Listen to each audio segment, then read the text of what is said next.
அப்படின்னா என்னதுப்பா condition? S. சேமாக இருந்துச்சுன்னா ட்ரூ, அதர்வைஸ் ஃபால்ஸ். இப்போ இது ரெண்டும் சேமாக இருக்குது, ட்ரூ.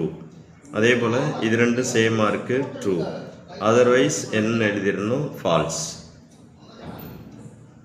அடுத்து வந்து இந்த பி பை கண்டிஷனல் கியூப் வந்து என்ன எடுக்கணும்? நெகேஷன்.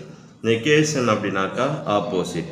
அப்போ இதோட ஆப்போசிட் எழுதினோம்னா இங்கே ட்ரூ இருக்குது, ஃபால்ஸ், ஃபால்ஸ் இருக்குது, ட்ரூ, ஃபால்ஸ் இருக்குது, ட்ரூ, இங்கே ட்ரூ இருக்குது, ஃபால்ஸ். இப்போ இதுதான் எல்ஹெச்எஸ். இதை வந்து ஃபஸ்ட்டு ஈக்குவேஷன் அப்படின்னு வச்சுக்குவோம். அடுத்து கியூக்கு வந்து என்ன எடுக்கணும்? நெகேஷன். கியூ அப்படின்றது இது, நெகேஷன் அப்படின்னா இதோட ஆப்போசிட்.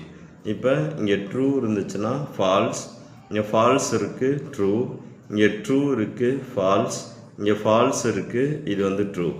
அடுத்து பிக்கும் நெகேஷன் கியூக்கும் என்ன கண்டுபிடிக்கணும்? Biconditional. இது வந்து பி, இது வந்து நெகேஷன் கியூ. இது ரெண்டுக்கும் என்ன கண்டுபிடிக்கணும்? By conditional.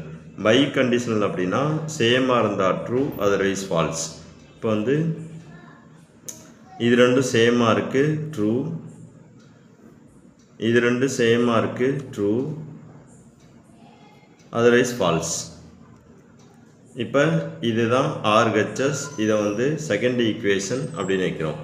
இப்போ ஃபஸ்ட்டு ஈக்குவேஷனும் செகண்ட் ஈக்குவேஷனும் எப்படிப்பா இருக்குது? எஸ், ஈக்குவலாக இருக்குது. So 1 is equal to 2. That means என்னன்னாக்கா LHS is identical to RHS. Okay, இப்போ இதை தான் ப்ரூவ் பண்ண சொன்னாங்க. இதை வந்து ப்ரூவ் பண்ணிட்டோம்.